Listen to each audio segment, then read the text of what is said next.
South ఇండియాలోనే అతి తక్కువ ధరలకే రత్నాలందించే ఏకైక సంస్థ 6JVR. పవన్ కళ్యాణ్ గారు మాట్లాడారు నిన్న సజ్జల రామకృష్ణారెడ్డి గారు. పవన్ కళ్యాణ్ చిరంజీవి గారు వస్తుంటే సరే అందరూ పోయిన అందరూ అటే ఉంటారు, సింహాలు కుంటనక్కలు ఇంకేదో అన్ని కలిసి వస్తున్నాయి, మేము వస్తాం అంటే పవన్ కళ్యాణ్ గారు అన్న మాట ఏంటంటే కాంగ్రెస్ పార్టీలోనే ఉంటూ సరే అప్పుడు మరి కాంగ్రెస్ పార్టీలోనే ఉంటూ 3 రాజధానుల అంశానికి సంబంధించి జగన్మోహన్ రెడ్డి నిర్ణయాన్ని చిరంజీవి గారు సమర్థించినప్పుడు నేను ఎప్పుడు మా సొంత అన్నయ్య రక్తం పంచుకొని పుట్టినవాడైనా నేను ఒక్క మాట కూడా చిరంజీవి గురించి తప్పుగా మాట్లాడలేదు. ఇప్పుడు ఎందుకు ఇంతమంది వచ్చి చిరంజీవిని ఎట్లా మాట్లాడుతున్నారు అంటారు? పవన్ కళ్యాణ్ మాట్లాడలేదు. పవన్ కళ్యాణ్ చిరంజీవిని ఏమనలేదు అప్పుడు. ఎందుకంటాడు? నేను 5 కోట్లు చెక్ అందుకున్నాడు కదా. నిన్న కాదు సార్, అప్పుడు ఇంకేంటి ఎందుకున్నాడు? ఆ టైంలో వైసీపీకి మద్దతు ఇచ్చినప్పుడు నేనేం తప్పు పట్టలేదు కదా చిరంజీవి గారిని. ఇప్పుడు ఆయన ఎన్డీఏకి మద్దతు ఇస్తే మీరు ఎందుకు తప్పు పడుతున్నారు వైసీపీ అంటున్నారు. ఎవడు మద్దతు ఇచ్చిండు? ఒక డెసిషన్ ఉంటది.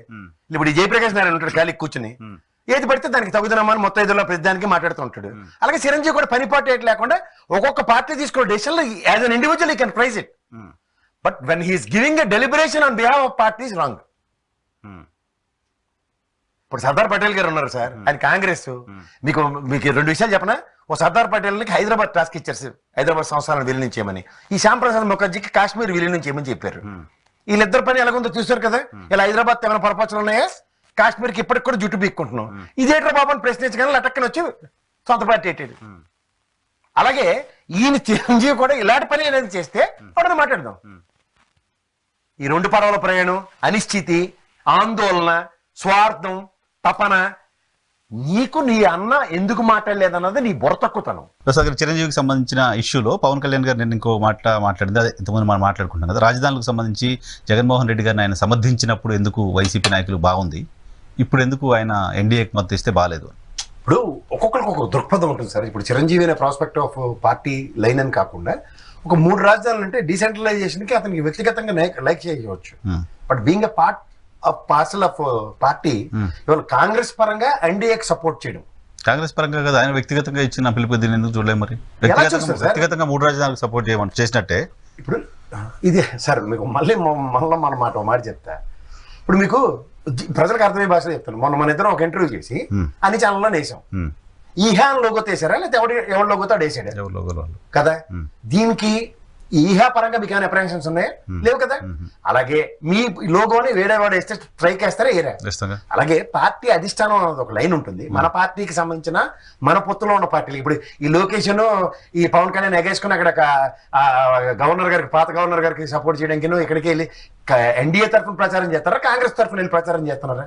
ఎన్డీఏ తరఫున. మరి అంటే వీళ్ళకి ఒక లైన్ ఉంటుంది ప్రతి పార్టీకి. అలాగే ఈ పార్టీకి కూడా లైన్ ఉన్నప్పుడు వేరే పార్టీ వ్యక్తికి వెళ్ళి ఎలా సపోర్ట్ చేస్తాడు అతను? Chiranjeevi being a Congress man, నేను ఆయన వ్యక్తిగతంగా ఒక మహానటుడిగా, గొప్ప నటుడిగా, ఒక చిరంజీవి అనే ఒక ఇండివిజువల్ కెపాసిటీతో ఆయన సీఎం రమేష్ కి కనుక సపోర్ట్ చేస్తే there is no apprehension. But being a Congress man, as long as he is in Congress, how can he support NDA? And apart from that, being a congressman, how can he donate contribution to NDA?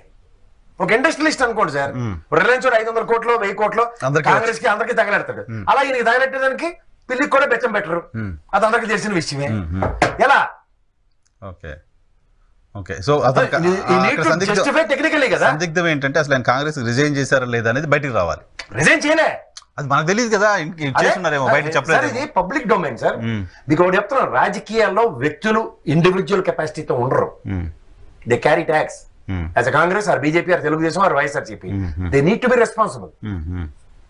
ఇప్పుడు వైఎస్ఆర్ ఎవరు ఇంకా logistic గా చెప్పాలంటే realistic గా కూడా YSRCP Raghurama Krishnaraju MP అని, rebel MP అనే చెప్పారు. కానీ ఇది కోవర్ట్ తెలుగుదేశం ఎంపీ అని, లేకపోతే జనసేన కోవర్ట్ ఎంపీ, లేదా బీజేపీ కోవర్ట్ ఎంపీ అని ఎవరైనా సంబోధించారా? లేదు. రెబల్ గా చూస్తారు కదా, పార్టీ నుంచి గెలిచారు కాబట్టి నా పార్టీకి సంబంధించిన రిప్రజెంటేషన్ కదా. వన్స్ ఆ పార్టీ సస్పెండ్ చేస్తే దెన్ ఆయన వేరే పార్టీకి సంబంధించిన మనిషి అవుతారు.